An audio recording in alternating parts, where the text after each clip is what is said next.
made a change.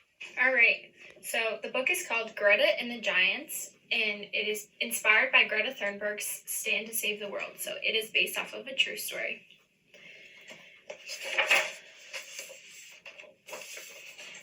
There was once a girl who lived at the heart of a beautiful forest. Her name was Greta.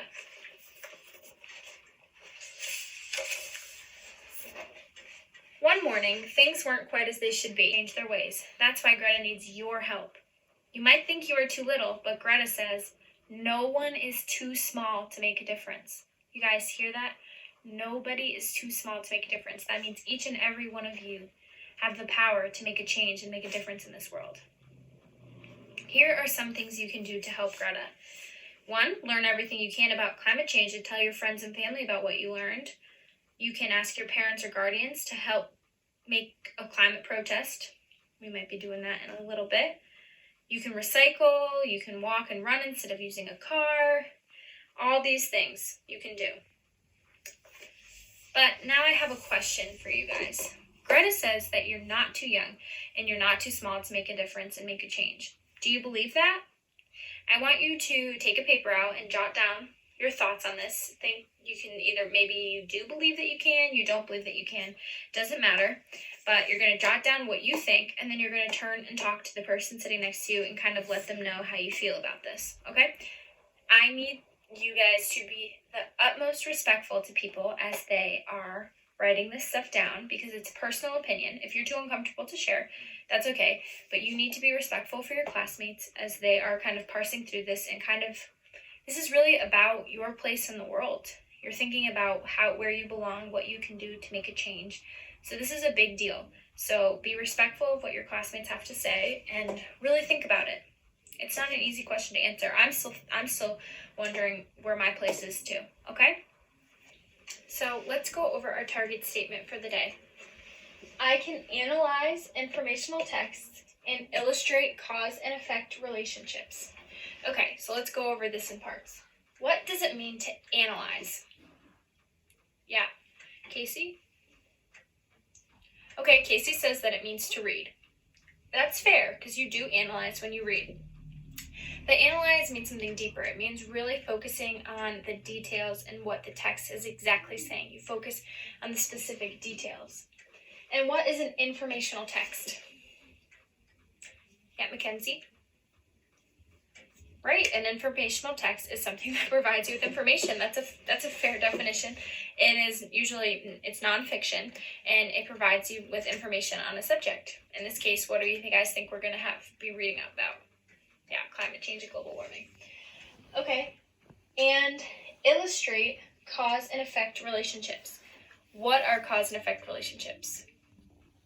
Yeah, Cam. Right, cause and effect relationships are where you have something that causes something and then there's an effect. Yeah, that's like what you said. So there's a cause and then an effect, and there's 2 parts, right? We've been focusing so much on this all year long. I know you guys have been working really hard at being able to find the cause and find the effect. So now we're going to take that one step further, and you're going to illustrate this, okay? How, you may ask? So what we're going to be doing today is I have a packet of informational text, and it is about climate change in Connecticut. Yes, climate change does affect where you live. As a matter of fact, it doesn't affect only polar bears out in the Arctic and animals in the forest. It is affecting us right here in our home state of Connecticut. So what we're going to do is we're going to read these informational texts, and you guys are going to pull at least 2 to 3 cause and effect relationships that you find in the text, okay? So you're going to look through, highlight, annotate it like we've been doing, because that helps you, right? So you're going to find the cause and effect relationship, and you're going to write those down. You're going to simply just write them down on a piece of paper so you have them. And then we're going to take that one step further. You are then going to take the cause and effect relationship you found from the text, and you are going to make a protest poster. What is protesting again? Yeah? Ethan? Yes, I love it. You remember what we talked about from the book. Protesting is what activists do to speak up and fight for what they believe in. In a respectful manner. I love who just added that. thank you for adding that. Yes, in a respectful manner. That is the most important thing about a protest.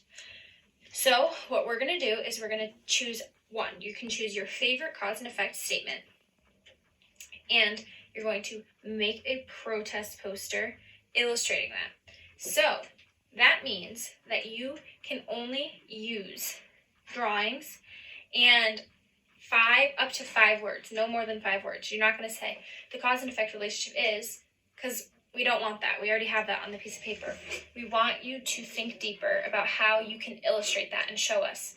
So I will show you an example of the protest poster I made, and then you can kind of use that to go off of as an example, because it's hard to kind of not to have words, right? We're used to making everything we speak and say with words, but in this case, we're going to use illustrations to think a little deeper.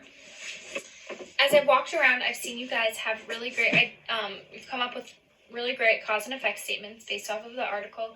I want you to turn and talk now to the person sitting next to you and share what cause and effect statement you found, and kind of bounce ideas off of each other before we start making the poster. So you have solid ideas before you decide on which cause and effect statement you want to illustrate. Now that you guys have seen my example for my protest poster, and you guys have bounced your cause and effect ideas off of each other and kind of solidified which one you want to choose, you should find these boxes at your desk with all sorts of supplies you can use to create your poster. And there also should be a big piece of paper at your desk to use to create your poster. You guys have about 20 minutes to finish up this poster, and think about if you want to present it or not. Anyone can share their poster at the end. I can't even explain how proud I am of the protest posters that